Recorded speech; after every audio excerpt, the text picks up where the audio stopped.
चलो तो भाई आज की क्लास शुरू करते हैं, ठीक है। ये आखिरी की जो दो क्लासेस है वो बहुत इंपॉर्टेंट है, क्योंकि इसके अंदर हम वो सारी इंपॉर्टेंट चीजें कवर करेंगे, स्पेशली ओपन स्टैक के पॉइंट ऑफ व्यू से। तो अभी तक आपने जो भी पढ़ा ना वो फाउंडेशनल कॉन्सेप्ट थे, कॉन्सेप्ट आपका एक जेनरिक था। देखो मैं डिप्लॉयमेंट का आपको तरीका बता दूंगा, ठीक है। अगर आपके पास वो मेथड से अगर वहाँ पे सर्वर मिलते हैं तो आप डिप्लॉय कर सकते हो, उसमें कोई वो इशू नहीं आएगा। ठीक है, मैं आपको मेथड बता दूंगा कैसे डिप्लॉय करते हैं। वही इंपॉर्टेंट टॉपिक है जो मैं अब डिस्कस करने जा रहा हूँ। और ओपन स्टैक के कुछ important topics, internal architecture, call flows, जो कि जरूरी है। अभी तक आपने जो भी पढ़ा है या सुना है मुझसे वो एक यूजर पर्सपेक्टिव से था कि आप ओपन स्टैक पे एक वीएम कैसे क्रिएट करते हो, जो मैंने आपको पिछली क्लास में बताया था। लेकिन अब मैं आपको बताऊंगा कि एक्चुअली में बैकएंड में क्या होता है और किस कंपोनेंट का क्या रोल है, उस कंपोनेंट की प्लेसमेंट कैसे है और कैसे उसको डिप्लॉय किया जा सकता है। तो बेसिकली हम ओपन स्टैक डिप्लॉयमेंट की बात करेंगे और कम्युनिटी कैसे तरीके से ओपन स्टैक सपोर्ट करता है डिप्लॉय करने के लिए। मार्केट में जो बाकी के सॉफ्टवेयर अवेलेबल हैं वो कैसे सपोर्ट करते हैं आपको डिप्लॉय करने के लिए, तो उसके ऊपर हम डिस्कस करेंगे।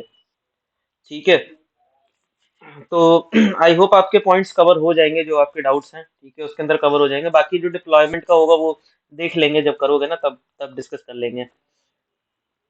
तो देखो आज हम डिस्कस करेंगे कुछ इंपॉर्टेंट चीज़ों की। सबसे पहले मैंने इसके लिए कुछ नोट्स भी प्रिपेयर किए हैं, ठीक है, वो मैं आपको दिखाऊंगा। तो अब शुरू करते हैं। तो देखो मैंने आपको अभी जो बताया है ओपन स्टैक के स्पेसिफिकली, आपको मैंने एक चीज़ बताई है, दैट इज ओपन स्टैक में सर्विसेज कौन कौन सी होती हैं, ठीक है।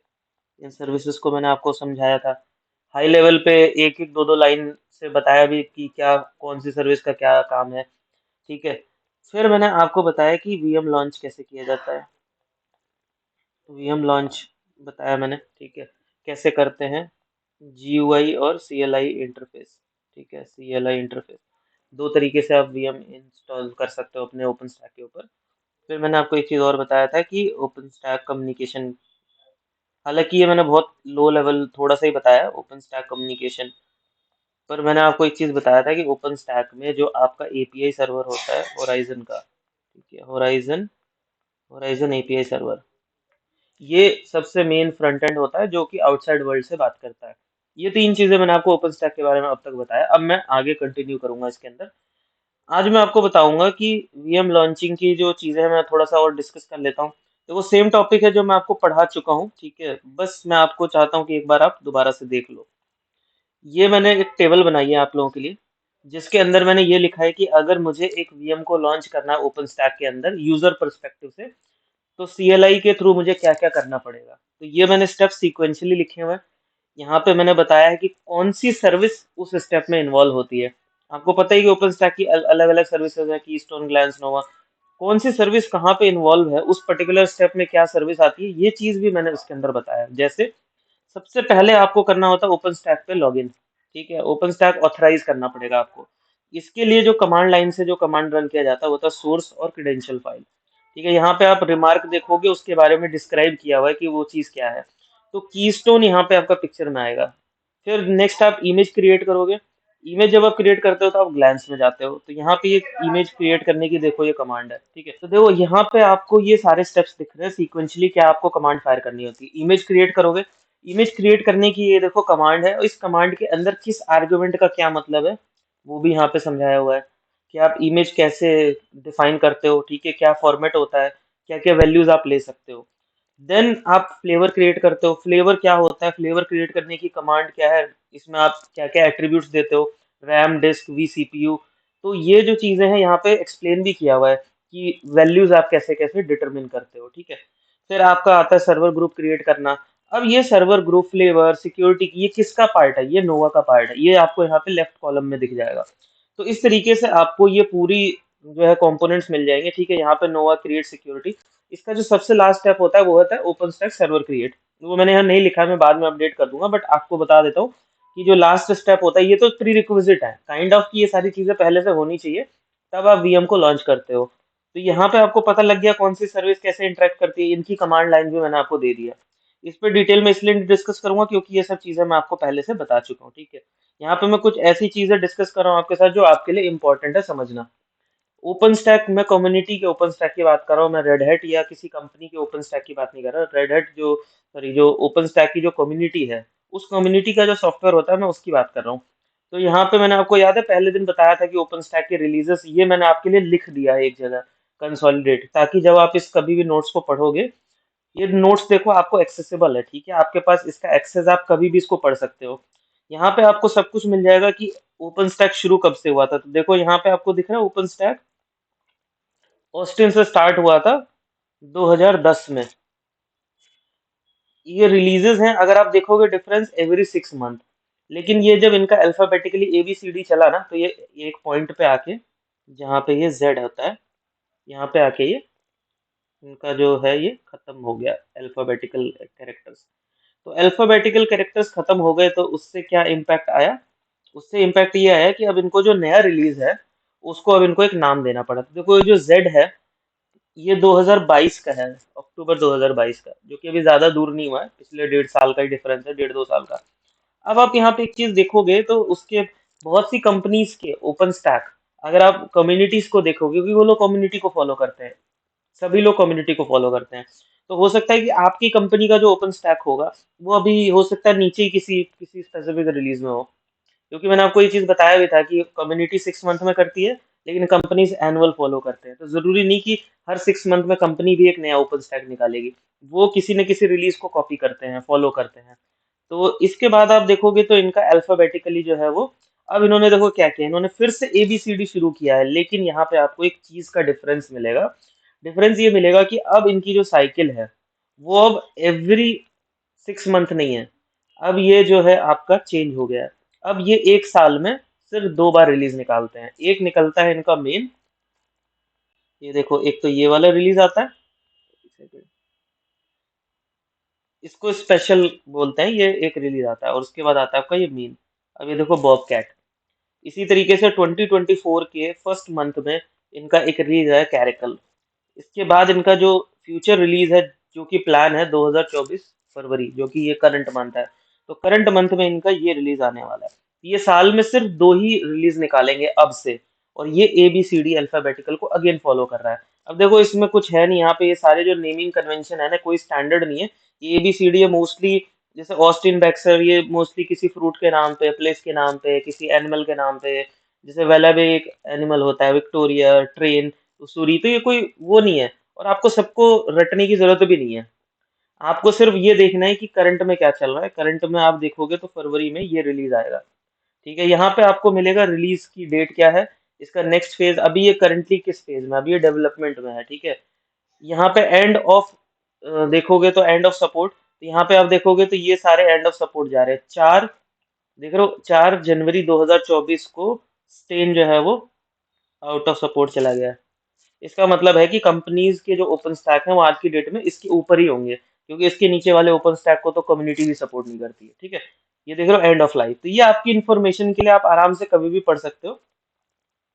नेक्स्ट जो मैं आपको समझाना चाहता हूँ, अच्छा ये नहीं, सॉरी ये दूसरा आ गया। डिप्लॉय ओपन स्टैक की मैं बात अभी थोड़ी देर में करता हूँ। मैं पहले आपको ये एक चीज समझाना चाहता हूँ जो बहुत इंपॉर्टेंट है, नेटवर्किंग एंड स्टोरेज, जो कि मैंने आपको पहले भी बताया था, पर मैं आपको दोबारा से फिर बताना चाह रहा हूँ कि ओपन स्टैक में कुछ लोगों ने मुझे कमेंट में भी पूछा था, और बहुत से लोगों का ये क्वेश्चन होता है, आप लोगों ने अभी तक नहीं पूछा है, बट आप लोगों के भी माइंड में क्वेश्चन आना चाहिए कि अगर ओपन स्टैक में एक VM चलती है तो वो कम्युनिकेट कैसे करती है बाहर की दुनिया से, या वो एक VM से दूसरे VM को कैसे बात करता है। बेसिकली जो डायरेक्शन होता है ना ट्रैफिक का, तो देखो इसमें क्या करते हैं ना, इसको हम बोलते हैं नॉर्थ टू साउथ, ठीक है, और एक होता है आपका ईस्ट टू वेस्ट। मतलब ये कि डायरेक्शनल वाइज ऐसे कोई ट्रैफिक बाहर जाता है, ठीक है, उसको हम बोलते हैं नॉर्थ टू साउथ, कि एक बाहर जा रहा है, नोड से बाहर जा रहा है, ठीक है। एक होता है ईस्ट टू वेस्ट, जो आपके सेम क्लस्टर के अंदर है। तो सेम क्लस्टर के अंदर है तो वो कैसे कम्युनिकेट कर रहा है, आउटसाइड है तो वो कैसे कम्युनिकेट कर रहा है।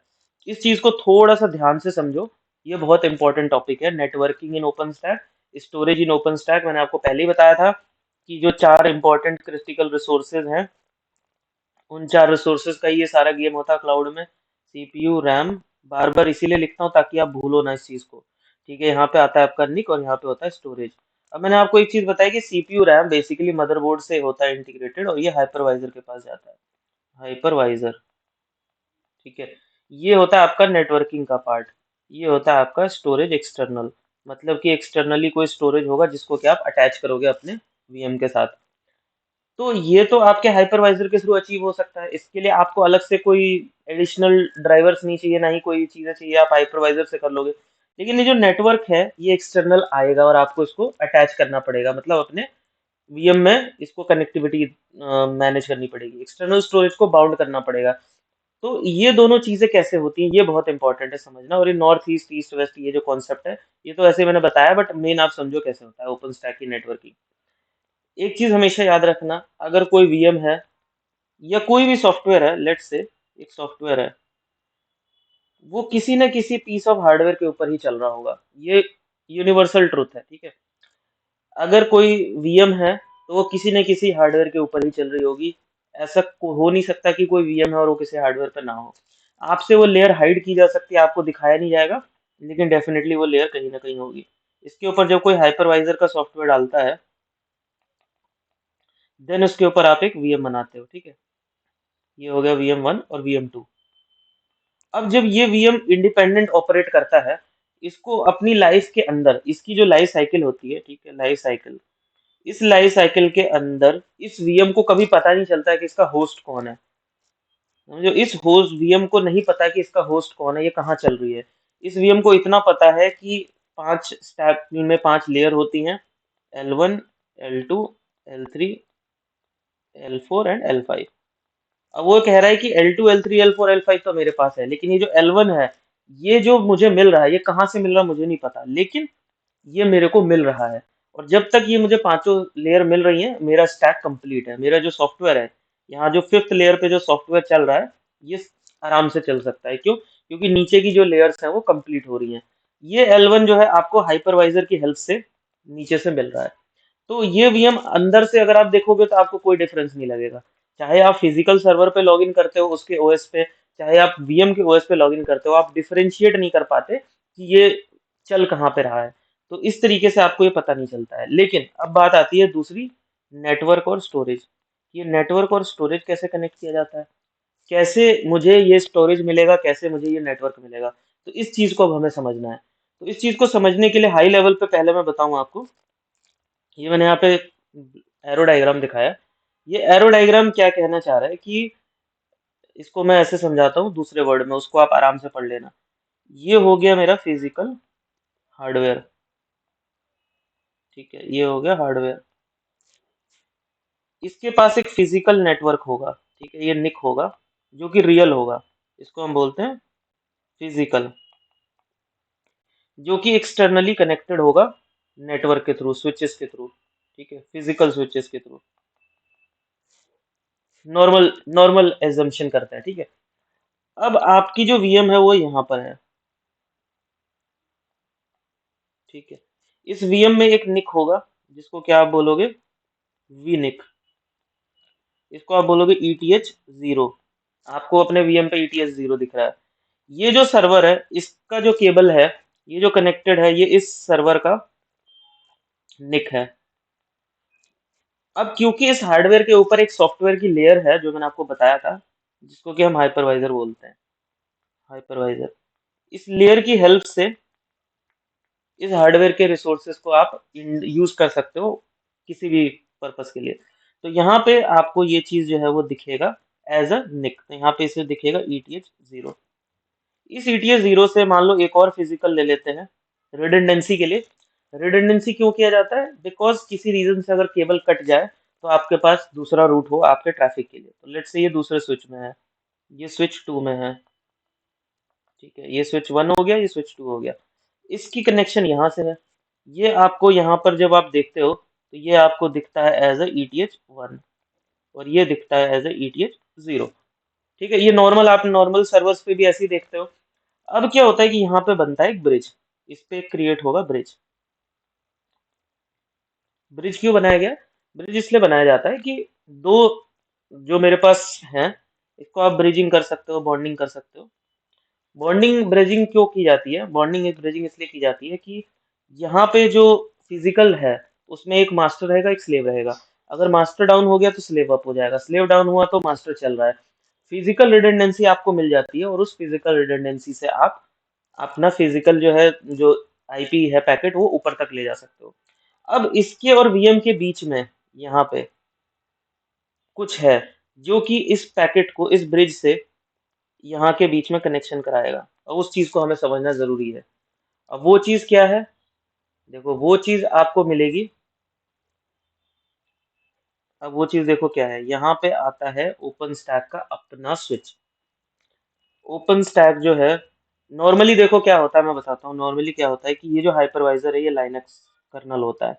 ये मैंने आपको पहले ही बता दिया था कि ये कर्नल होता है, लाइनक्स कर्नल। तो ये जो लाइनक्स कर्नल है, इसमें एक फीचर होता है जिसको आप बोलते हो लाइनक्स कर्नल नेटवर्क राउटिंग। मतलब ये क्या करता है कि ये अपने कर्नल को यूज करके आपको नेटवर्किंग को एक्सेस करने की परमिशन देता है। तो इसमें क्या होगा कि ये लाइनक्स जो है ये एक सॉफ्टवेयर बेस्ड राउटिंग होगी, ठीक है। अब सॉफ्टवेयर बेस्ड राउटिंग में क्या होता है कि एक ऑप्शन होता है कि आप लाइनक्स कर्नल के थ्रू राउटिंग कराओ और आप अपने इंटरफेस यहाँ पे ले जाके इसको पैकेट को पास कर सको। दूसरा ऑप्शन जो इन्होंने दिया है, ओपन स्टैक क्या करता है, ओपन स्टैक फॉलो करता है ओवीएस। इसको हम बोलते हैं ओपन वर्चुअल स्विच। अब ओपन वर्चुअल स्विच क्या कहता है? आपको पता है नॉर्मल स्विच कैसे काम करता है? मैंने आपको डे वन बताया था। डे वन मैंने आपको बताया कि ये मेरा, मान लो स्विच, लेट्स से कि ये सर्वर वन है, ठीक है। This is my server one and this is my server two, ठीक है, ये सर्वर टू है। अब इसकी जो इंटरफेस होती है, यहाँ पे पोर्ट होता है, ठीक है। इसको आप यहाँ पे लेते हो, एक ये स्विच लगाते हो जिसको क्या बोलते हो, स्विच, ठीक है। आपने यहाँ कनेक्ट कर दिया, ये सर्वर टू है, इसकी केबल को लिया यहाँ लेकर आ गया स्विच टू। तो ये बेसिकली आपका होता है physical switch. Physical switch, physical switch का एडवांटेज क्या होता है कि आप मल्टीपल सर्वर्स को एक ही फिजिकल स्विच के जितने भी पोर्ट्स होंगे, ये सब पोर्ट्स हैं, ये देख रहे हो ना, ये पोर्ट्स हैं, इन पोर्ट्स के थ्रू आप कनेक्ट कर सकते हो। जब ये पोर्ट भर जाएंगे तो ये खत्म हो जाएगा। ऐसे ही ओपन स्टैक ने इसको कन्वर्ट किया, इसको बनाया software based open virtual switch. Open virtual switch. अब ये क्या होता है, ये एक पार्ट ऑफ प्रोग्राम है ओपन स्टैक की नेटवर्किंग प्रोजेक्ट का। तो ओपन स्टैक की जो नेटवर्किंग प्रोजेक्ट है, ठीक है, उसको हम बोलते हैं DP DK, data plane development kit, ठीक है। ब्रॉड टर्म है, इसको इतना डिटेल में मतलब नहीं समझ पाओगे आप अभी फिलहाल, लेकिन वर्ड्स को समझ लो, डीपीडीके डेटा प्लेन डेवलपमेंट किट। अब ये क्या कहता है कि आपको मैंने एसडीएन बताया था, याद करो, SDN, software defined network. Software defined network में मैंने आपको क्या बताया था कि ये स्विच है, ये राउटर है। अब ये फिजिकल स्विच, फिजिकल राउटर की फिजिकल लिमिटेशन है, पोर्ट्स की, कनेक्टिविटी की, कि कितना कनेक्ट एक्यूमुलेट कर सकते हैं। इनको इंटेलिजेंट करने के लिए, इनके इनके नेक्स्ट लेवल ऑफ क्लाउड के लिए, वर्चुअलाइजेशन के लिए, हम इनके साथ एक सर्वर कनेक्ट कर देते हैं। इस सर्वर में एक सॉफ्टवेयर चलता है, वो सॉफ्टवेयर इनको, ये सॉफ्टवेयर है, वो स्विच है, ठीक है, ये सॉफ्टवेयर है और ये स्विच है, कंफ्यूज मत होना एसडब्ल्यू से। तो ये क्या करता है कि ये इस तरीके की टेक्नोलॉजी को हम बोलते हैं सॉफ्टवेयर डिफाइंड नेटवर्क, जहाँ पे एक हार्डवेयर होता है, सर्वर, जिसके ऊपर सॉफ्टवेयर डाला होता है और वो इसको कंट्रोल करता है। और आप इससे जो है फिर वर्चुअल में इसको आप वी स्विच बना सकते हो, इसको आप वी राउटर बना सकते हो, और आप वर्चुअली प्रोवाइड कर सकते हो किसी को भी।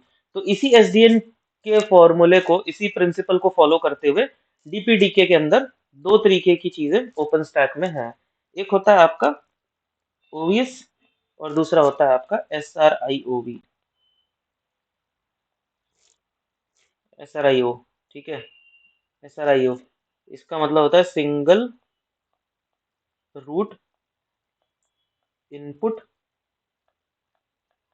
आउटपुट, और ये होता है open virtual switch. Open virtual switch.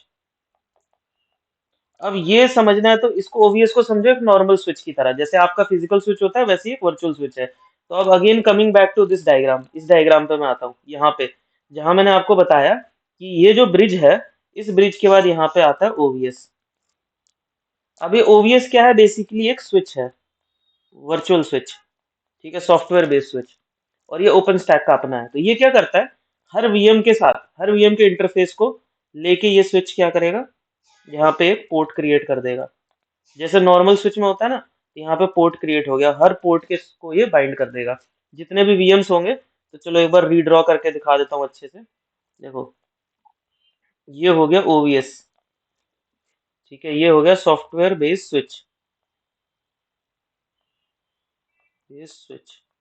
अब ये क्या करता है, मान लो ये मेरी वीएम है, वीएम 1। ऐसे ही मान लो यहाँ पे मेरे पास वीएम 10 है। तो ये क्या करेगा, इसको लेगा, यहाँ पे एक पोर्ट बना देगा, ठीक है। ये वीएम होगा, इसके लिए यहाँ पे करस्पॉन्डिंग पोर्ट बन जाएगा। ऐसी और कोई वीएम आएगी, उसके लिए पोर्ट बन जाएगा। तो ये पोर्ट बन गया। और इसके नीचे जो लेयर होती है, वो होता है आपका ब्रिज, ठीक है, ओपन स्टैक ब्रिज। अभी ओपन स्टैक ब्रिज कब पिक्चर में आता है, और ये होता है यहाँ पे आपका ये हार्डवेयर। तो ये जो चीज है ये आपकी, ये आ गया आपका पार्ट ऑफ हार्डवेयर, ठीक है, हार्डवेयर प्लस हाइपरवाइजर। इस तरीके से आपका ये काम करेगा। तो अगर एक वीएम को दूसरे वीएम से बात करना है, ठीक है, एक वीएम को दूसरे वीएम से बात करना है, तो वो इस स्विच के थ्रू जा सकता है। और एक चीज याद रखना, ये जो स्विच होता है, ये वर्चुअल स्विच होता है, तो इसको ये वीलैन प्रोवाइड करता है, वीलैन, वीएक्सलैन एक्सटेंडेड। मतलब ये कि आपके मल्टीपल वीलैन आईडीज होते हैं, जिन आईडीज के थ्रू एक वीएम दूसरे से बात कर सकता है ओवर प्राइवेट नेटवर्क। तो जो वीएम 1 से वीएम 2 का कम्युनिकेशन है, वो आपका सेम क्लस्टर के अंदर वो होता है with the help of this OBS switch. और ओवीएस स्विच जो होता है ओपन स्टैक में, देखो एक तो फायदा क्या होता है, ये फास्टर होता है। इसमें आप फिजिकल ब्रिज पे नहीं जा रहे हो, फिजिकल आपने ये जो इसका जो यहाँ पे जो निक है, लेट्स से निक 1, और अगर एक और है निक 2, तो आप तो रियल इंटरफेस पे आए ही नहीं ना, ये रियल है, ठीक है, ये रियल है, ये भी रियल है। तो यहाँ तक तो आप पहुंचे ही नहीं, आपका जो कम्युनिकेशन है वो इंटरनली हो गया। तो जब आपका कम्युनिकेशन इंटरनली होता है, तो ये फास्टर होता है, और इसको हम बोलते हैं east to west communication. East to west मतलब एक वीएम से दूसरे वीएम का कम्युनिकेशन। और ये होता है strictly on private वीलैन। Strictly on private वीलैन मतलब ये प्राइवेट आईपीज होती हैं, वो आईपी जो सिर्फ यहाँ से यहाँ तक एग्जिस्ट करती है।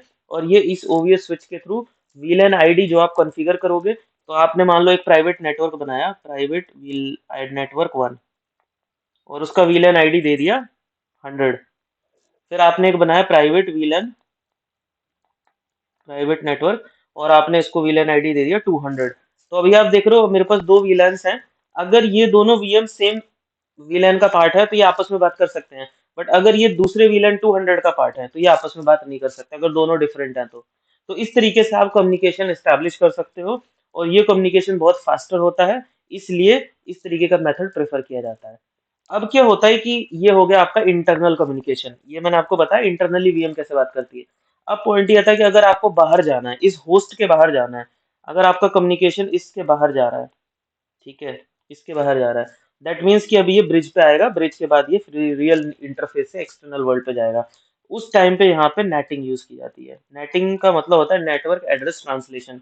नेटवर्क एड्रेस ट्रांसलेशन में क्या होता है कि ये आपकी आईपी जब बाहर जाती है, तो इस इंटरफेस, की जो आईपी है वो रियल आईपी को लेके जाता है। मतलब ये कि बाहर वाले को ये नहीं पता चलेगा कि इसकी इंटरनल आईपी क्या है। और जब ये कभी भी कम्युनिकेट करेगा, इससे लाइक ऐसे होता है, जैसे मान लो ये हो गया वीएम, ठीक है, ये हो गया आपका होस्ट, ये होस्ट जिसके ऊपर आपकी वीएम चल रही है। और ये हो गया आपका एक्सटर्नल, एक्सटर्नल। तो वीएम 1 से, अगर मान लो लेट से ये वीएम 1 है, यहाँ पे मान लो 2 कर देता हूँ, और यहाँ पे मैं लिख देता हूँ वीएम 1। तो अगर मुझे वीएम 1 से वीएम 2 पे जाना है, तो मेरा कम्युनिकेशन डायरेक्ट है with the help of this switch, OBS switch. तो ये मेरा कम्युनिकेशन बाहर गया नहीं, तो ये मेरा प्राइवेट आईपी पे चलेगा, प्राइवेट। लेकिन अगर मुझे बाहर जाना है, तो मेरे को होस्ट पे जाना पड़ेगा। जब मैं होस्ट पे जाऊंगा, तो यहाँ से आगे जो है वो प्राइवेट नेटवर्क नहीं चलता है, तो यहाँ पे ये होस्ट कम्युनिकेट करेगा आउटसाइड से। यहाँ पे ये नेटिंग यूज करेगा, ठीक है।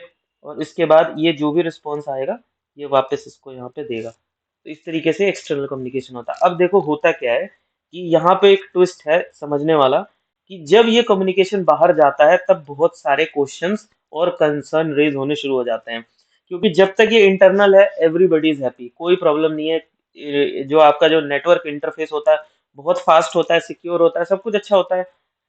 लेकिन जब आप बाहर जाते हो तो बाहर जाने के आपके पास दो तरीके होते हैं। ये जो ब्रिज में जब आप जाते हो तो यहाँ पे आपको ऑप्शन आता है, दो तरीके के ऑप्शन होते हैं जो मैंने आपको भी थोड़ी देर पहले बताए थे। एक होता है आप लाइनक्स कर्नल यूज करते हो, और एक होता है बाईपास, बाईपास कर्नल। अब ये बाईपास कर्नल का क्या मतलब है? बाईपास कर्नल ये देखो, क्योंकि लाइनक्स कर्नल एक सॉफ्टवेयर है, ठीक है, ये एक सॉफ्टवेयर है, लेकिन सॉफ्टवेयर की भी अपनी एक लिमिटेशन होती है, ठीक है। सॉफ्टवेयर भी एक डिफाइंड फ्रेमवर्क में काम करता है, एक पॉइंट के बियॉन्ड सॉफ्टवेयर भी मजबूर हो जाता है।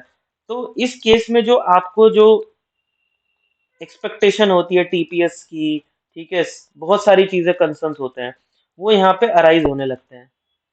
तो जो टेलीकॉम है या जो और सेंसिटिव डोमेन्स हैं जिनको ये मानना होता है कि we don't want to share, हम शेयरिंग नहीं चाहते, हम लेटेंसी नहीं चाहते, हमको बहुत ज्यादा मतलब हाई स्पीड का इंटरनेट एक्सेस चाहिए, नेटवर्किंग एक्सेस चाहिए। तो उस केस में बाईपास का एक ऑप्शन आता है। बाईपास का ऑप्शन का मतलब क्या होता है कि जो हार्डवेयर होता है, हार्डवेयर की कैपेबिलिटी होती है, जो हार्डवेयर में जो पोर्ट होते हैं ना आपके, कैपेबिलिटी जो पोर्ट होते हैं, जो निक पोर्ट होते हैं, निक पोर्ट, तो ये फिजिकली एक फीचर होता है एसआरआईओ का।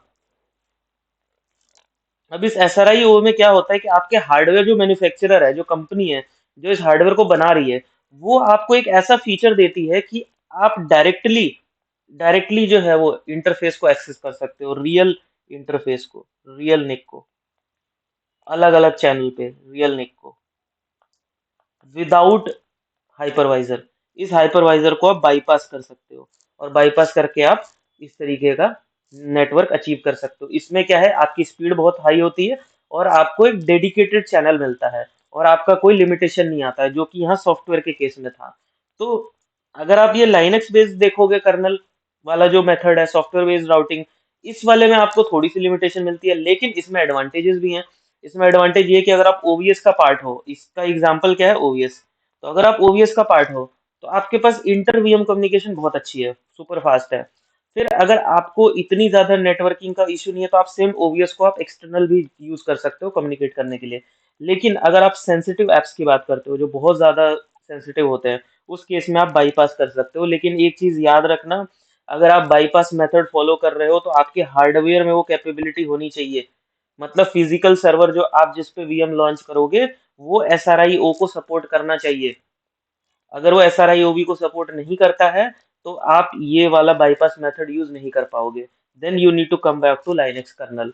तो ओपन स्टैक में आपको दोनों ऑप्शन मिलता है, ओवीएस का भी मिलता है और एसआरआईओबी का मिलता है। तो आई होप आपको ये नेटवर्किंग वाला पॉइंट समझ में आया होगा। थोड़ा मैं क्विकली जा रहा हूँ क्योंकि बहुत सारे टॉपिक्स कवर करने हैं। किसी को डाउट है तो अभी बोल दो, नहीं तो बाद में हम रिव्यू में तो देख ही लेंगे, कवर कर लेंगे।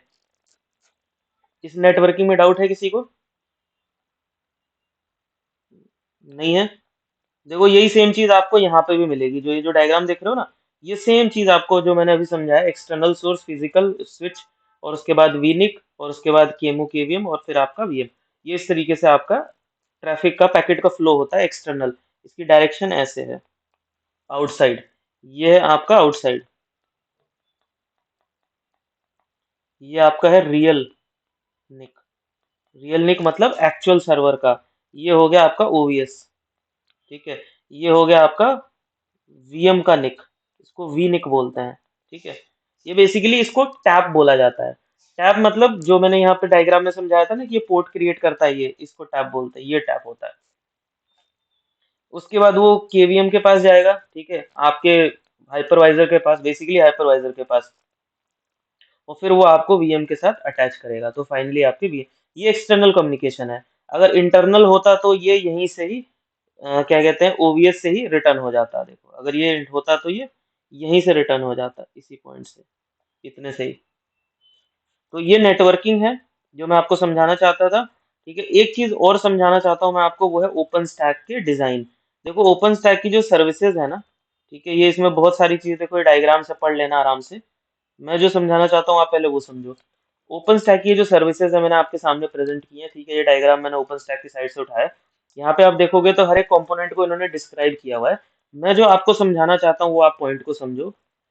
जनरल जो प्रिंसिपल मैंने आपको कुछ दिन पहले भी कहा था कि ओपन स्टैक का एक प्रिंसिपल है कि वो जब भी कोई सर्विसेज डिफाइन क्रिएट करते हैं, कोई भी सर्विस बनाते हैं, जैसे कि नोवा या सेंडर या आपका क्या कहते हैं कीस्टोन, चाहे ग्लैंस, स्विफ्ट, सिलोमीटर, ठीक है, नेटवर्किंग, ब्लॉक स्टोरेज, ये सब सर्विसेज हैं, चाहे ये आपकी है होराइजन है।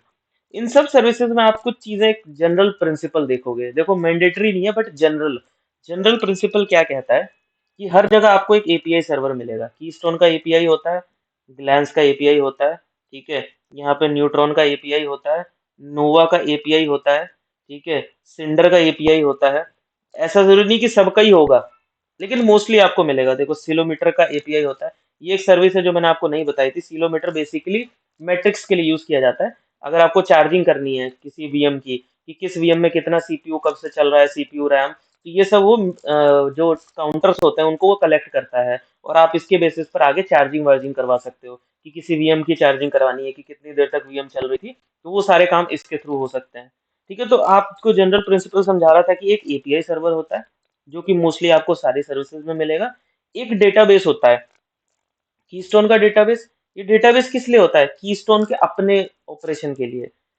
ग्लैंस का डेटाबेस होता है, स्विफ्ट का डेटाबेस होता है, न्यूट्रॉन का डेटाबेस होता है, नोवा का डेटाबेस होता है, सिंडर का डेटाबेस होता है। सबका अपना अपना डेटाबेस होता है। ओपन स्टैक कहता है कि हम वो जो है डेटाबेस जो सपोर्ट करते हैं, ओपन स्टैक कहता है कि दो तरीके के डेटाबेस होते हैं, आपको पता होगा। एक होता है स्ट्रक्चर्ड और होता है अनस्ट्रक्चर्ड। स्ट्रक्चर्ड डेटाबेस वो होता है जिसमें आप एंट्रीज, जिसकी जो टेबल होती है, ठीक है, इसकी जो टेबल है, ठीक है, इसके जो हेडर होते हैं, हेडर मतलब जो ऊपर जो लिखते हो ना आप शुरू में टेबल बनाते हो एक्सेल पे, तो ये हेडर फिक्स होते हैं। आप इसमें जो एंट्री क्रिएट करते हो, लेट्स से मैंने आपको एक टेबल बना के दे दी कि ये एक स्टूडेंट्स की टेबल है, इसमें उनका नाम है, उनका एज है, उनका क्लास है और उनका रोल नंबर है। अब आप उसमें एंट्री करो टेबल में। अब क्यों आया अचानक, उसने कहा कि मैं तो उनकी एज भी डाल रहा हूँ। तो अगर आप एक नया कॉलम लेकर आओगे, नई एंट्री लेकर आओगे, एंट्री मतलब कि नया नया फील्ड लेकर आओगे, इसमें फील्ड्स जो होती हैं वो फिक्स होती हैं। अगर आप कोई भी नया एंट्री लेकर आते हो वो रिजेक्ट हो जाती है। Any entry, any entry with new field, अगर कोई नई फील्ड के साथ लेकर आओगे, रिजेक्टेड। डेटाबेस बोलेगा रिजेक्टेड, एंट्री नहीं हो सकती है। क्यों? क्योंकि हमारा टेबल ही ऐसा बना हुआ है, स्ट्रक्चर बना हुआ है। आप एक नई इन्फॉर्मेशन लेकर आ रहे हो, उसको हम पुट नहीं कर सकते, आप टेबल को रीडिफाइन करो। अनस्ट्रक्चर्ड क्या होता है? ये बेसिकली लर्निंग कर्व के ऊपर बेस्ड होता है। लर्निंग कर्व ये कहता है कि आपने एक टेबल बनाई जिसके अंदर आपने एंट्रीज, मान लो इसमें आपने फील्ड्स डिफाइन किया। अब आप रन टाइम पे अचानक आए और बोले कि यार मैं तो उसी सेम टेबल में एज भी डालना चाहता हूँ। पुराने मेथड वाले जो मेथड में वो रिजेक्ट हो रहा था, यहाँ पे वो रिजेक्ट नहीं करेगा। अगर न्यू फील्ड आप लेकर आते हो, न्यू फील्ड एक्सेप्टेड, वो एक्सेप्ट कर लेगा, ठीक है, और वो एंट्री क्रिएट कर देगा। मतलब कि इसका टेबल अगर आप देखोगे तो इसका टेबल जो है, इसके जो ऐसे टेबल बनती है ना, यहाँ पे आप लिखते हो ना जैसे नेम, एज, ठीक है, क्लास, रोल नंबर। तो अगर आप पुराने मेथड में जाते और अगर आपके चार फील्ड डिफाइन है, पांचवा फील्ड आते ही रिजेक्ट हो जाता, वो एंट्री नहीं लेता। लेकिन इसमें ये क्या करेगा, इसमें ये एक्सेप्ट कर लेगा। अगर आप कोई नई एंट्री लाते हो, लेट से आप बोलते हो कि मैं उनके क्या कहते हैं मार्क्स भी लिखना चाहता हूँ, मार्क्स, तो बोलेगा एक्सेप्टेड, एक्सेप्टेड। पुराने मेथड में रिजेक्टेड। तो ये होता है। तो ओपन स्टैक क्योंकि ओपन कम्युनिटी का है तो ऑब्वियसली वो ओरेकल डीबी तो नहीं लेगा। ओरेकल डीबी एक लाइसेंस बेस्ड डेटाबेस है, तो ओरेकल डीबी नहीं लेते हैं। लेकिन ऐसा नहीं है कि आप नहीं ले सकते हो। आप अगर अपने ओपन स्टैक के अंदर ओरेकल सिलेक्ट करना चाहते हो, इट इज योर चॉइस, आप ले सकते हो, योर चॉइस ऑफ डिसीजन। पर ओपन सोर्स जो डेटाबेसेस हैं, ओपन सोर्स डेटाबेस, मैं स्ट्रक्चर की बात कर रहा हूँ, स्ट्रक्चर्ड वाले के। जो कि कम्युनिटी ने ट्राई किए हुए हैं, ठीक है। मारियाडीबी और कैसेंड्रा। अब कम्युनिटी कहती है कि देखो हमने ये दोनों डेटाबेस जो कि ओपन सोर्स के फ्री सॉफ्टवेयर है, डेटाबेस हैं, ये हमने अपने ओपन स्टैक के साथ चला के देखा हुआ और हमारे साथ बहुत बढ़िया चल रहा है, मस्त चल रहा है।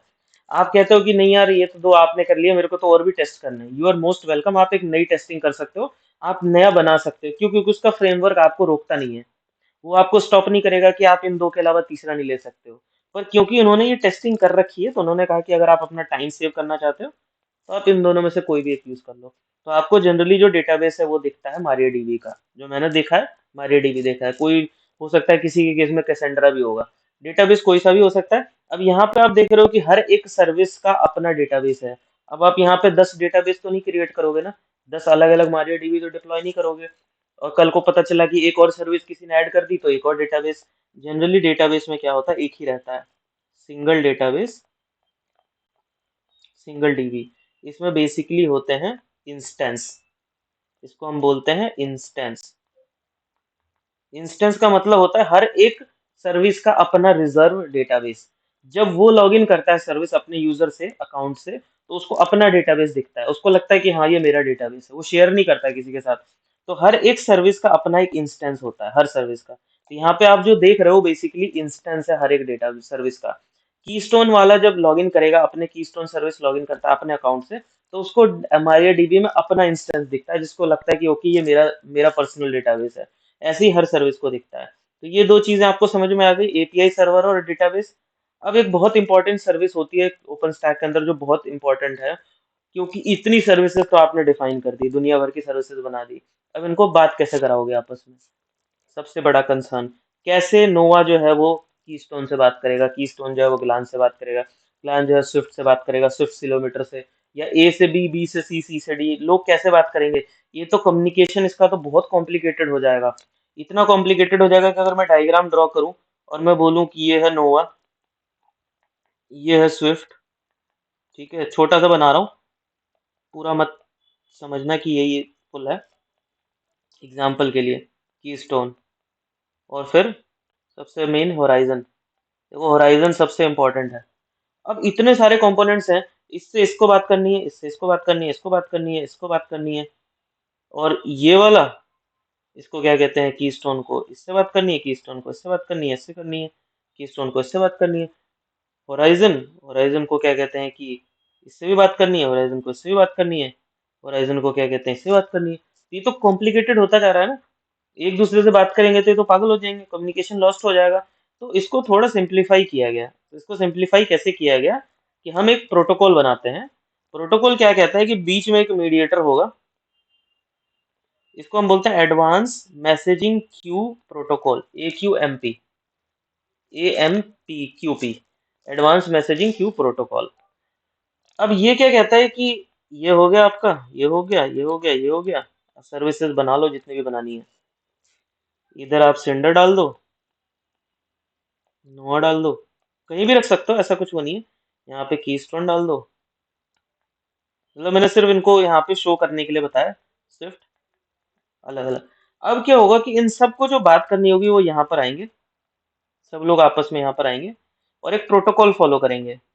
Protocol is a set of rule which can not be broken in any condition. एक ऐसा नियम, सेट ऑफ नियम, जो किसी भी कंडीशन में कोई तोड़ नहीं सकता है, ठीक है, प्रोटोकॉल कभी भी नहीं टूटता है। तो क्या होगा कि सेंडर को बात करनी है अगर कीस्टोन से, तो ये मैसेजिंग क्यू का कॉन्सेप्ट क्या कहता है, मैसेजिंग क्यू कहता है कि इसमें, अब देखो इसमें दो तरीके के सॉफ्टवेयर जो ओपन स्टैक कम्युनिटी ने टेस्ट किया है, एक है रैबिट एमक्यू, रैबिट एमक्यू, और दूसरे का नाम मुझे याद नहीं आ रहा, जब याद आएगा तो बताऊंगा। तो रैबिट एमक्यू क्या है कि कम्युनिटी ने टेस्ट करके, और ये फ्री है, ये ओपन, अगेन ये ओपन सोर्स है। एक चीज याद रखना, एक को दूसरे का चाहिए इंटीग्रेशन तो वो हमेशा ओपन सोर्स ही ढूंढता है कि ओपन सोर्स सॉफ्टवेयर कौन सा मार्केट में है। तो मैसेजिंग क्यू के लिए रैबिट एमक्यू ओपन सोर्स है, ये मिला है। आप कोई दूसरा भी ट्राई कर सकते हो, आपको अगर लगता है कि नहीं यार रैबिट एमक्यू मुझे पसंद नहीं है, आप कोई और कॉम्बिनेशन ट्राई कर सकते हो, you are free to do it, इसके लिए आपको कोई रोकेगा नहीं। पर अगर आप टेस्टेड चाहते हो कि कोई वैलिडेट करके दे कि ये चलता है, तो आपको रैबिट एमक्यू कम्युनिटी के थ्रू मिलेगा। अब यहाँ पे देखो क्या होता है कि ये जो क्यू होता है, ये बेसिकली ना, ये क्या करता है, ये एक फॉर्मेट होता है कि यहाँ पे होता है कंज्यूमर। अगर मान लो कि सेंडर को बात करनी है कीस्टोन से, और ये होता है, सॉरी, प्रोड्यूसर। जो मैसेज भेजता है वो प्रोड्यूसर होता है, और जो मैसेज रिसीव करता है वो कंज्यूमर होता है। तो ये बेसिकली रोल है। ये रोल चेंज होता रहता है, ठीक है। जरूरी नहीं कि हर समय सेंडर ही प्रोड्यूसर होगा। जो मैसेज को सेंड करेगा, ठीक है, सेंडर जो होता है, तो इसको आप दूसरे वर्ड में समझो, जो सेंडर होता है उसको बोलते हैं प्रोड्यूसर, क्यों? क्योंकि वो मैसेज को प्रोड्यूस कर रहा है। और जो रिसीवर होता है उसको हम बोलते हैं कंज्यूमर, उस मैसेज को रिसीव करने वाला। तो अब ये एक दूसरे से बात करते हैं और ये मैसेजिंग क्यू में फॉलो करता है, ठीक है। तो इससे क्या होता है, इससे आपका जो है कम्युनिकेशन, जो मैट्रिक्स है वो इजी हो गई। अभी ये कॉम्प्लेक्स नहीं है कि ये इससे बात कर रहा है उससे बात कर रहा है, सब कोई यहाँ पे आएंगे इसके पास और इसको बोलेंगे हमारी बात कराओ। और इसका एग्जाम्पल सॉफ्टवेयर है आपका RabbitMQ। तो यही सेम चीज इस डायग्राम में आपको दिखाया गया है। यहाँ पे आपको एक और अच्छी चीज पता चलती है कि ओपन स्टैक की किस सर्विस के कितने फर्दर फर्दर सब कंपोनेंट होते हैं। कि अगर कीस्टोन के दो कंपोनेंट के कितने पार्ट्स हैं, दो पार्ट हैं, एपीआई और कीस्टोन डेटाबेस। ग्लैंस के कितने पार्ट है, Glance API, Glance DB, Glance registry. Swift के दो पार्ट हैं, स्विफ्ट का proxy server, object store. Nova देखो सबसे बड़ी सर्विस है। नोवा में एपीआई है, नोवा में स्केड्यूलर है, कंडक्टर है। नोवा में क्या कहते हैं, देखो ये क्यू जो है ना ये सबके लिए कॉमन है। ये देख रहे हो यहाँ पे क्यू है, यहाँ पे क्यू है। ये क्यू एक्चुअली सबके लिए है, और ये बाहर होती है, बेसिकली ये बाहर होती है। नोवा के अंदर एक चीज और होता है, नोवा कंप्यूट। ये भी एक सर्विस है नोवा की, मतलब कह सकते हो कंपोनेंट है।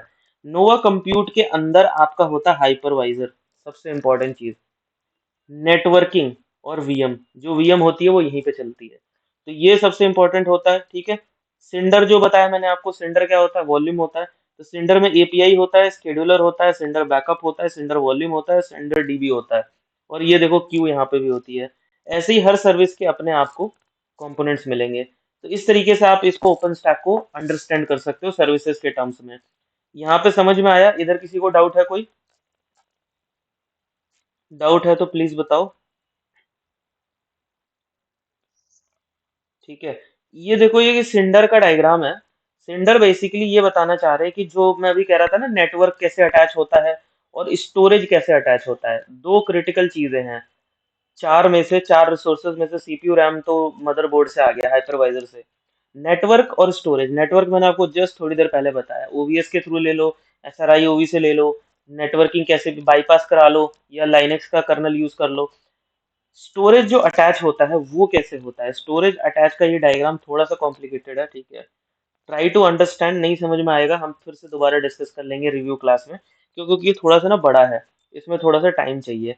तो यहाँ होता क्या है, इसको मुझे ऐसा लगता है कि इस डायग्राम को पढ़ने से पहले आपको थोड़ी सी ओपन स्टैक के आर्किटेक्चर की नॉलेज देना जरूरी है। ये डायग्राम मैंने आपको जस्ट बता दिया कि ये देख लेना। इसको मैं नेक्स्ट क्लास में डिस्कस करूंगा इस डायग्राम को, ठीक है। अभी जो मैं मेन चीज डिस्कस करना चाहता हूँ वो मैं डिस्कस करना चाहता हूँ आपके सामने। एक तो मैं कॉल फ्लो डिस्कस करना चाहता हूँ, वीएम कॉल फ्लो। देखो ये सबसे इंपॉर्टेंट है, वीएम की कॉल फ्लो। कि अगर मैं एक वीएम लॉन्च करता हूँ तो एक्चुअली में बैकएंड पे क्या होता है, और ये सवाल आपसे इंटरव्यू में पूछा जा सकता है कि अगर एक वीएम लॉन्च होती है ओपन स्टैक में तो बैकएंड में क्या क्या होता है। तो देखो भाई, सबसे पहले समझो क्या क्या कंपोनेंट्स इन्वॉल्व होंगे इस ट्रांजेक्शन के अंदर। अब क्योंकि ये मेन ट्रांजेक्शन है ओपन स्टैक की वीएम लॉन्चिंग, तो ऑलमोस्ट सारी सर्विसेज टच होंगी, ये तो क्लियर है। यूजर है, सबसे पहले यूजर ने क्या किया, ऑथेंटिकेशन किया कीस्टोन के साथ। इस डायग्राम में ना एक चीज मिसिंग है, वो है आपका होराइजन। यूजर डायरेक्टली कीस्टोन से बात नहीं कर सकता, यूजर को जो है वो होराइजन पे जाना पड़ेगा। होराइजन एपीआई सर्वर, एपीआई पे। होराइजन एपीआई यहाँ बीच में होता है, फिर वो पीछे बैकएंड में आपको कीस्टोन से कनेक्ट करेगा। तो यहाँ पे आप देखोगे क्या होगा, ऑथेंटिकेट होता है यूजर। ऑथेंटिकेट मतलब यूजर नेम पासवर्ड वेरीफाई करते हैं। फिर ऑथराइज होता है। अब ऑथराइज में ऑथेंटिकेट में क्या अंतर है? देखो, ऑथराइज का मतलब ये होता है कि अब आपको वो चीज दिखाई जाएगी अंदर जो आपके लिए परमिटेड है। पहले लेवल पे आपका यूजर नेम पासवर्ड चेक किया गया कि आप सही यूजर हो या नहीं हो। सेकंड लेवल पे आपको वो चीज दिखाई जाएगी जो आपके लिए बनी हुई है, सारी रिसोर्सेज आपको नहीं शो करेंगे। फिर आप वैलिडेट रिक्वेस्ट, जब आप वैलिडेट करते हो, और ये पता है स्टेप कहाँ से शुरू होता है, जो मैंने आपको पिछली क्लास में बताया था ना, वीएम लॉन्चिंग स्टेप। सारे प्री रिक्वेजिट कंप्लीट कर लिए, जाके लॉन्च पे क्लिक किया, तो ये सब बैकएंड में होता है। अब होता क्या है कि नोवा एपीआई है, नोवा एपीआई फ्रंट एंड होता है। मैंने आपको बताया एपीआई हमेशा फ्रंट एंड होता है, और हर सर्विस का अपना एक एपीआई सर्वर होता है। तो नोवा एपीआई से आप बात करोगे, नोवा एपीआई से जब बात करोगे तो ये क्या करेगा कि ये जो है आपका बैकएंड में अब रिक्वेस्ट आ गई कि वीएम क्रिएट करना है, स्केड्यूलर से बात करेगा। स्केड्यूलर का जैसा नाम है वैसा ही काम है। स्केड्यूलर का काम होता है देखना, इंट्रोस्पेक्ट करना, ढूंढना कि कौन सी नोड पे वीएम लॉन्च हो सकती है, पता करके लाना। तो ये क्या करता है, ये कंप्यूट सिलेक्ट करेगा कौन सी नोड पर, ये है आपका नोवा कंप्यूट कि एक्चुअल जहाँ पे आपका फिजिकल नोड जहाँ पे आपकी वीएम लॉन्च होनी है। तो ये क्या करता है, ये टारगेट आइडेंटिफाई करता है। ये टारगेट कैसे आइडेंटिफाई करेगा, ये बेसिस ऑन द कंडीशन। आपने कोई एफिनिटी लगाई है, एंटी एफिनिटी लगाई है, आपने कोई प्रेफरेंस दिया है, आपने जोन सिलेक्ट किया हुआ है कि किस जोन में आपको वीएम लॉन्च करनी है, आपने क्या कहते हैं कोई कंडीशन लगाई है, वो सब कंडीशन को फुलफिल करके ये नोड का नाम लेकर आएगा कि इस नोड पे हम वीएम को लॉन्च कर सकते हैं। रिसोर्सेज भी चेक करेगा कि उस नोड पे रिसोर्सेज हैं इतनी नहीं है, फिर वो एलोकेट करेगा रिसोर्सेज। फिर वो क्या करता है, वो इमेज निकालेगा। अब वीएम लॉन्च करने के लिए आपको इमेज चाहिए। अब इमेज देखो, इमेज कहाँ पे मिलेगी इसको, इमेज मिलेगी ग्लैंस के पास। अब ग्लैंस से डायरेक्टली नोवा कैसे बात करेगा, नोवा स्केड्यूलर डायरेक्टली ग्लैंस से बात नहीं कर सकता, इसको जाना पड़ेगा एपीआई के पास। और एपीआई जो है वो फिर किससे बात करेगा, नोवा एपीआई भी डायरेक्टली ग्लैंस से बात नहीं कर सकता, मैंने आपको बताया था। किससे बात करते हैं, ये बात करते हैं मैसेजिंग क्यू से। तो नोवा एपीआई जो है वो ग्लैंस से बात करेगा एडवांस मैसेजिंग क्यू प्रोटोकॉल के थ्रू। दो सर्विसेज आपस में एडवांस मैसेजिंग क्यू प्रोटोकॉल से बात करती हैं। तो ये इससे बात करेगा, इमेज चेक करेगा, इमेज वेरीफाई होगी, उसके बाद वो इमेज डाउनलोड करेगा उस नोड पे, इस नोड पे इमेज डाउनलोड करेगा। डाउनलोड करने के बाद वो क्या करेगा, उसके ऊपर जो है वो वीएम को बूट करेगा। तो यहाँ पे देखोगे तो नोवा कंप्यूट इन्वॉल्व होता है। तो ये जो सारे स्टेप्स हैं, देखो नेटवर्किंग सेट करना, बूट करना, इनके रिस्पॉन्स को चेक करना, ये सब कुछ जो है वो यहाँ से नोवा कंप्यूट के थ्रू वो ये करता है। ये डायग्राम इतना इफेक्टिव नहीं है क्योंकि थोड़ा सा जल्दी में बना है, लेकिन हाई लेवल पे मैं आपको बता रहा हूँ। यही सेम चीज मैं आपको दोबारा फिर बताता हूँ। तो यही सेम चीज मैं आपको दोबारा फिर से बताऊंगा, शायद इस वाले डायग्राम में। ये चीजें ना क्लियर कर दूंगा तो आपको इश्यूज नहीं आएंगे, आपके पॉइंट्स क्लियर हो जाएंगे। देखो ये ओपन स्टैक की साइड से मैंने ये डायग्राम लिया है। ठीक है, इस डायग्राम में आपको क्लियरली समझ में आ जाएगा कि जब वीएम लॉन्च होती है तो कैसे होती है। देखो ये है आपका एपीआई सर्वर, सबसे इम्पोर्टेंट। ठीक है, ये एपीआई सर्वर क्या करता है, और ये एपीआई सर्वर किसका है, ये है आपका नोवा एपीआई। जब नोवा एपीआई के पास रिक्वेस्ट आती है कि एक वीएम लॉन्च करना है, तो वो क्या करता है, पहले तो कीस्टोन से ऑथराइजेशन होगा कि आपको क्या एक्सेस है क्या नहीं है, सारी चीजें चेक की जाएंगी। ये क्या करता है, ये नोवा कंडक्टर को बोलता है। नोवा कंडक्टर का काम क्या होता है कि रिक्वेस्ट आ गई है, अब इसको फुलफिल करवाना है। बेसिकली सुपरवाइजर की तरह है कि अब रिक्वेस्ट आ गई है, अब इसको फुलफिल करो। ये स्केड्यूलर से बात करेगा, स्केड्यूलर से क्या बोलेगा कि यार मुझे एक वीएम लॉन्च करानी है। अब सबसे पहले क्या होता है कि ये स्केड्यूलर ये चेक करेगा डेटाबेस में, ये किसका डेटाबेस है, नोवा डेटाबेस, नोवा डीबी। इंस्टेंस बोलूंगा मैं, डेटाबेस नहीं बोलूंगा, क्यों, इंस्टेंस क्यों बोला मैंने, इसका एक डेडिकेटेड पोर्शन डेटाबेस का। ये चेक करेगा कि क्या पहले से कोई एंट्री तो नहीं है इस वीएम के लिए। अगर पहले से एंट्री है तो बोल देगा वीएम ऑलरेडी एग्जिस्ट। अगर एंट्री नहीं है तो ये एंट्री क्रिएट करेगा और उस एंट्री में वो कुछ फील्ड बनाएगा। तो सबसे पहले नोवा डीबी में, नोवा डीबी इसीलिए हम नोवा डीबी बोल रहे हैं, ग्लैंस होगा तो हम ग्लैंस डीबी बोलेंगे। तो नोवा डीबी में क्या होता है, एंट्री क्रिएट होती है, न्यू एंट्री। अब न्यू एंट्री में क्या होगा, इंस्टेंस इंफॉर्मेशन, जैसे कि कंप्यूट नोड कौन सा है, कहाँ लेके जा रहे हो उसको, कंप्यूट नोड अभी क्या शुरू में तो भरा नहीं है, ये तो चेक करके बताएंगे कंप्यूट नोड। फिर उसके बाद बताएगा उसका क्या कहते हैं कि स्टेट क्या है, वीएम अभी किस स्टेट में है। फिर क्या कहते हैं कि और भी बहुत सारे पैरामीटर्स होते हैं। इंस्टेंस आईडी होगी इसकी, एक आईडी एलोकेट होती है, हर रिसोर्स को एक आईडी एलोकेट होती है जो कि यूनिक होती है। दो रिसोर्सेज के नाम भले ही सेम हो सकते हैं बट दो रिसोर्सेज की आईडी कभी भी सेम नहीं हो सकती है। मतलब अगर आप दो वीएम बनाओगे सेम नाम से तो हो सकता है कि आपको दोनों का नाम सेम दिखे बट आईडी डिफरेंट होगी दोनों की। तो एक यूनिक आईडी प्रोवाइड करता है। ये सब चीजें यहाँ पे एंट्री क्रिएट होती है, पहले वो वैलिडेट करेगा कि ऐसी कोई एंट्री है या नहीं है। और ये क्योंकि ये मारिया डीबी है, देखो मारिया डीबी है, स्ट्रक्चर्ड है, ये भी बता दूं स्ट्रक्चर्ड है, इसका मतलब है कि टेबल जो है वो फिक्स है। अब ये मत बोलना कि कल को मैं कोई एक पांचवी फील्ड लेके आ गया और मैं बोल रहा हूँ कि ये भी एंट्री, वो रिजेक्ट हो जाएगी। क्यों, क्योंकि यहाँ का जो टेबल है वो फिक्स है। फिक्स का मतलब हेडर फिक्स है, हेडर फिक्स है। तो इसमें आप वही एंट्री कर सकते हो उसी फॉर्मेट में जो एंट्री आपकी डिफाइन हुई है टेबल में। तो ये क्या करता है, स्केड्यूलर देखता है। अब स्केड्यूलर ने देख लिया कि एक मुझे एक नोड मिल गई है जो कि परफेक्ट है। ये क्या करता है, डीबी में जाके उसकी एंट्री इसके नाम को अपडेट कर देता है, अपडेट कर देता है विद होस्ट नेम। कहाँ पे मैं इसको लॉन्च कर सकता हूँ, जो भी मैंने होस्ट को ढूंढा है, स्केड्यूलर ने कंडीशन मीट करी, सारी कंडीशंस को देख के उसने नाम को अपडेट कर दिया। अब हमको क्या चाहिए, अब हमको चाहिए नेटवर्क। देखो आपको पता लग गया कि कहाँ वीएम लॉन्च करनी है, तो अब आपको क्या चाहिए, आपको चाहिए नेटवर्क, आपको चाहिए इमेज, ठीक है, आपको चाहिए वॉल्यूम। ये तीन इंपॉर्टेंट चीजें चाहिए, मतलब स्टोरेज कह लो, स्टोरेज। ये सब चीजें चाहिए बूट के लिए। तो ये सब कंडीशंस अब आपको फुलफिल करनी है, और ये कौन देगा, इमेज देगा आपको ग्लैंस। तो अब यहाँ पे एपीआई सर्वर, अब देखो इंटरनली ये भले ही आपस में डॉटेड लाइन से बात करते हैं, ठीक है, लेकिन ये क्या करेगा, एपीआई को बोलेगा कि मुझे बाहर सेंडर से बात करनी है। ये जो है वो सेंडर से बात करेगा, बोलेगा कि इस रिसोर्स मुझे ये इमेज चाहिए। वो सब अपने डेटाबेस में चेक करेगा और वहां से उसको इमेज देगा। मुझे मुझे वॉल्यूम चाहिए, तो यहाँ देखो दोनों साथ में लिखा हुआ है। ये वॉल्यूम लेगा और इसको लेकर आएगा, अटैच कर सकते हो आप। बोलेगा नेटवर्क चाहिए तो एपीआई के पास जाएगा, नेटवर्क लेगा, नेटवर्क लेके अटैच करेगा। ये सारी चीजें कहाँ पे जाएंगी, ये सब कुछ होके जाता है इस कंप्यूट पे, इस पे नोवा कंप्यूट। नोवा कंप्यूट में फाइनली वीएम बनती है। ये वो नोड है जहाँ पे आपकी सच में वीएम लॉन्च होगी। और इसमें आप देखते हो ये बेसिकली हाइपरवाइजर को कंट्रोल करता है। नोवा कंप्यूट हाइपरवाइजर को कंट्रोल करेगा। हाइपरवाइजर क्या है, वो सॉफ्टवेयर जो मैंने आपको बताया था जिससे कि आप वीएम लॉन्च करते हो, और ये हाइपरवाइजर आपके उस हार्डवेयर पे पहले से इंस्टॉल होता है। तो ये आपका वीएम का कॉल फ्लो है, ठीक है। इसको दोबारा से पढ़ना, इस क्लास के बाद पढ़ना, 2 बार 3 बार 4 बार 5 बार 6 बार, जब तक ना समझ में आए अच्छी तरीके से तब तक पढ़ना, और मुझसे सवाल पूछना, ठीक है। क्योंकि अगर आप क्लास कर रहे हो और अगर आप ये चीजें समझ के नहीं जाओगे तो आपका लॉस है, ठीक है। ये पॉइंट आपको समझ में आ गया, आगे बढ़ सकते हैं हम नेक्स्ट टॉपिक पे। तो इसके बाद जो है ना, एक सबसे इंपॉर्टेंट टॉपिक जो मैं बताना चाहता हूँ, ये देखो मैंने अलग नाम से रखा है, मैं इसको नाम बदल दूंगा, ठीक है, नोट्स आपको ढूंढने में इजी होगी। तो ये सब तो मैंने आपको देखो बता दिया। अब जो मैं आपको समझाना चाहता हूँ अगले 5 मिनट के अंदर, वो ये है कि आपको मैंने सर्विसेज बताए कि ओपन स्टैक में सर्विसेज होती हैं, ठीक है। उन सर्विसेज के मैंने आपको कंपोनेंट्स बताए कि कंपोनेंट्स कौन कौन से हैं।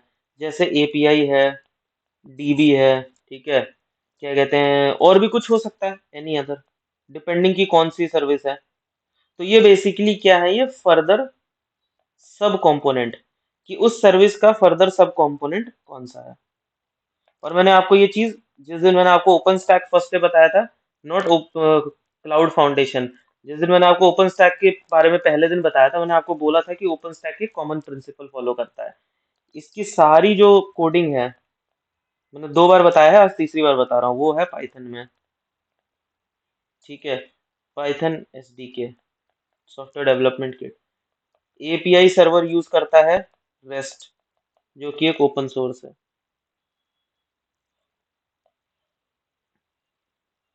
ठीक है। तो ये जो दो चीजें हो गई तुम्हारी, तो यहाँ पे अब ये क्या करेगा, इसके बेसिस पे जो फर्दर सर्विसेज हैं।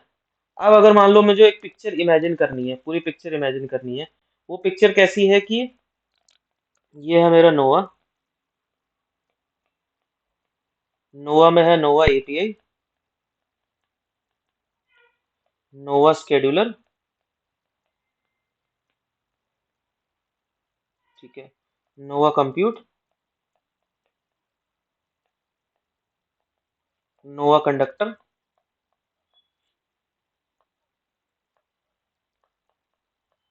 करेक्ट। तो ऐसे ही ये सर्विसेज ब्रेक हो गई सारी। ऐसी नोवा है, ऐसी सेंडर होगा, ऐसी स्विफ्ट होगा, सबकी अपनी अपनी डिविजन्स हैं। तो अब अगर मैं इसको एक कंबाइंड डायग्राम बनाऊं, अब मुझे एक डायग्राम बनाना है और मुझे ये कहना है कि इसमें से ये जो सर्विसेज हैं, अब आपको पता है क्या होता है कि जो पूरी की पूरी जो आर्किटेक्चर होता है वो जनरली 2 पार्ट में डिवाइड किया जाता है, कंट्रोलर और यूजर प्लेन। इसको बोलते हैं हम कंट्रोलर प्लेन और यूजर प्लेन।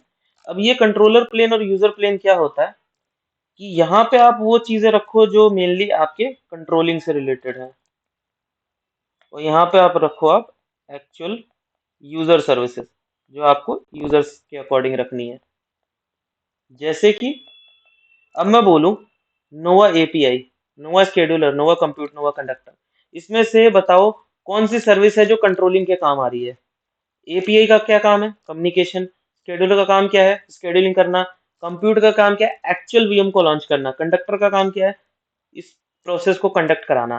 तो इन सब में से एक ये कंप्यूट जो है वो एक्चुअल सर्विस है, ठीक है। तो अगर मेरे को आर्किटेक्चर बनाना है तो मैं यहाँ पर लिखूंगा नोवा कंप्यूट, नोवा कंप्यूट, और यहाँ मैं लिखूंगा नोवा एपीआई। क्यों? इसका काम तो कम्युनिकेशन का है ना, एक्चुअल वीएम में थोड़ी नोवा एपीआई यूज होती है, एक्चुअल वीएम में तो नोवा कंप्यूट यूज होता है। यहाँ पे मैं लिखूंगा नोवा कंडक्टर, ठीक है। इसके साथ में आपको ये होमवर्क भी दूंगा कि रेस्ट बाकी की सर्विसेज का डिवीजन आप मुझे करके नेक्स्ट क्लास में बताओगे, ठीक है। यहाँ पे स्केड्यूलर हो गया। तो ये सब जो सर्विसेज हैं, ठीक है, यहाँ पे मैंने इसको प्लेस कर दिया यहाँ कंट्रोल प्लेन में, कंट्रोलर पे, और इसको मैंने लिख दिया यूजर डेटा प्लेन में, मतलब कि जहाँ पे मेरे एक्चुअल वीएम्स चलेंगे। तो ये डिवीजन क्यों किया है?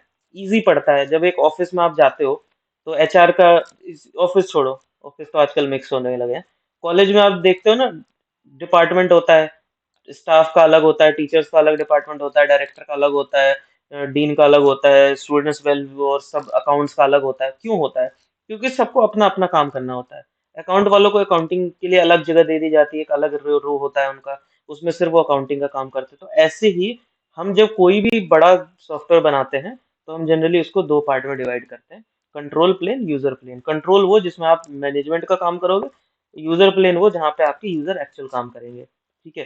तो इस तरीके से मैंने ये डिवीजन कर दिया कि अगर अब मुझे डिप्लॉय करना है या इंस्टॉल करना है तो मुझे नोवा कंप्यूट को एक्चुअल नोड पे करना पड़ेगा, और एपीआई, कंट्रोलर, कंडक्टर और स्केड्यूलर को कंट्रोल नोड पे, ठीक है।